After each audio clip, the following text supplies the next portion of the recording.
What's up, guys? It's CJSPARKIN11, and I'm coming at you with the deck profile. This is about my 5th take because I've just been trying to get it right, and I think this time is going to be the time where I get it down. So, here we go with the deck profile, right here. Spellbooks, haven't seen it much yet, so this is my take. So, here we go. Of course, in any Spellbook deck, you have to run the Prophecy monsters because they're just so boss. So we start off with the bossest card of them all, the High Priestess of Prophecy. You reveal 3 Spellbook spell cards in your hand, and you can special summon her from your hand. And then her effect is, if you have a Spellbook engraved, you can remove it from play to pop 1 card on the field. Not much to say about her, other than she has 2,500 attack, and she's a rank 7. She's a 7-star monster, rank 7. Getting used to exceeds too much. Next, we have 3 copies of Temperance of Prophecy. When you activate a spell card during the main phase, you can tribute him to special summon 1 level 5 or higher dark or light attribute spellcaster type monster. Obviously, you would recruit her. So basically, you activate a spellbook, tribute him, get out the priestess. That's enough about him. Next, we're going to go into some other spell prophecy monsters or spellbook monsters. The Spellbook Magician of Prophecy. He's basically a +1 when you summon him, but you're actually adding a spellbook to hand. All the spellbooks are really good so far in this set. I don't know any other spellbooks that are coming out in Abyss Rising, but they aren't as good as the ones that have just come out in Return of the Duelist. So he's your recruiter for your spellbook spell cards. Next, we have Strength of Prophecy, and what her ability is she can shuffle 1 spellbook into your deck, and it allows you to boost up 1 spellcaster type monster on your field by 500 attack. So basically, it's a once per turn type of thing, so you can continually add 500 attack if you have enough spellbooks in your grave. So you can beef up your own monsters. You can beef her up to 2,000. She has 1,500 attack if you didn't notice that. So really good monster, probably one of the best prophecy monsters. Then of course we have 2 copies of Effect Veiler. Windups are a deck, so you definitely need to negate effects. I built this in an attempt to make it somewhat competitive at the same time. 2 copies of Break of the Magical Warrior. This deck hates back row, so back row removal is needed. His effect, if you don't know it, he gets a spell counter, he gets a pop 1. Really good monster in the deck. Spellcaster as well. 2 copies of Kaiku the Ghost Destroyer. Another thing this deck hates, Chaos Dragons. Kaiku definitely does not like Chaos Dragons. No cards can be removed from play, and if he hits you direct, he can basically remove 2 monsters from the grave. Really good card. Also a spellcaster. 3 copies of Crusader of Endymion. Gemini. Spellcaster. 1900. Light. What's not to love, right? If you don't know this card, or if you're not familiar with it, basically you get to add you can normal summon him again to give him a spell counter, which increases attack by 600 points, which, it's kind of good if you think your opponent has Torrential Tribute. And then, of course, to end off the monsters, Blackluster Soldier, Envoy of the Beginning. Don't need to describe that. 19 monsters. Down onto the spells, there are 17 spells total. We start with the obligatory one-ofs, so 1 Heavy Storm, 1 Monster Reborn, 1 Dark Hole, 1 Book of Moon, 2 copies of Mystical Space Typhoon. Like I said, this deck hates back rows.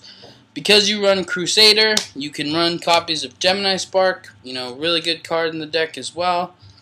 Now onto the Spellbook spell cards. We have 3 copies of Spellbook of Secrets, which is, your recruiting Spellbook spell card. You basically activate it to add a Spellbook to your hand.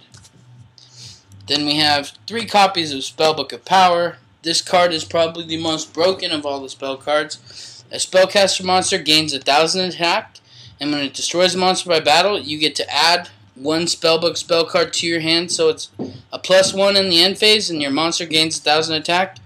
A breaker that actually, destroyed a back row goes to 1,600. You can boost them up to 2,600.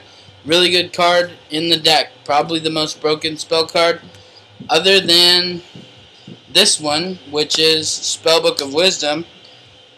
You basically target one spellcaster monster, and it's either unaffected by spells or traps, and you have to declare it. So basically, if you normal summon a monster, you can chain this similar to Forbidden Lands, but they don't lose any attack points. You just chain this and declare traps, and your monster won't get bottomless. Then we have Spellbook of Life. It's like another Monster Reborn, and it's similar in a sense to Premature Burial at the same time, because it's an equip card. You reveal one spellbook in hand, and then you can target one monster in the grave and banish. You target one spellcaster monster in the grave, and you banish one spellcaster monster in the grave to special summon the monster you targeted, and that monster also gains another level. So pretty good card. Also, one thing to know about this card: if this gets destroyed, then you don't lose your monster. You just lose its level. So that's another thing to consider, because a lot of people consider this similar to Premature Burial. It does not state when this is destroyed, the monster is destroyed as well. So that's something to consider as well. Then, of course, 4 traps. So I decided to run 4 of the best traps: 2 Solemn Warning, 1 Mirror Force, and 1 Torrential. That's the deck. 40 cards. 4 traps, 17 spells, 19 monsters. Now on to the extra deck. Because you run Effect Veiler, you have to run Stardust Dragon, standard, because you can actually use it. You can summon it with Priestess. Effect Veiler and Priestess also makes Scrap Dragon as well. And then Effect Veiler and any other monster makes Catastor.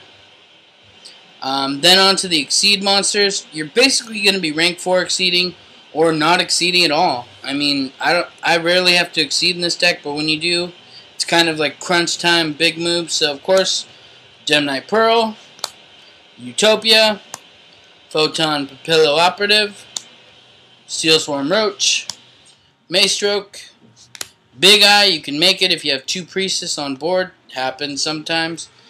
And Hierophant of Prophecy. Basically, your ability is you detach a material, and you can destroy as many spell or trap cards your opponent controls as you can destroy any number of spell or trap cards your opponent controls up to the number of spellbook spell cards in your grave. So, definite pluses from this effect, and is Spellcaster. You can utilize all of your spellbooks on her, so really good card as well. 2800 attack, 2600 defense. So, that's the deck profile. Hope you enjoyed it. Hope you basically get a grasp. There's still Abyss Rising that needs to come out. So, there's still a few more monsters that are really good to the deck that need to come out. But this is what I came up with so far. So far, it's been testing pretty good. You can try it out if you want. You can net deck it. Really don't care. I just wanted to get this out there because I haven't seen too many actually competitive spellbook decks, and it just seems to be something that people keep in their binders and sell. So definitely a good deck. Definitely, test out my build if you want. It works out really well. It actually does better than you would assume. So thanks for watching. CJSPARKIN 11 out.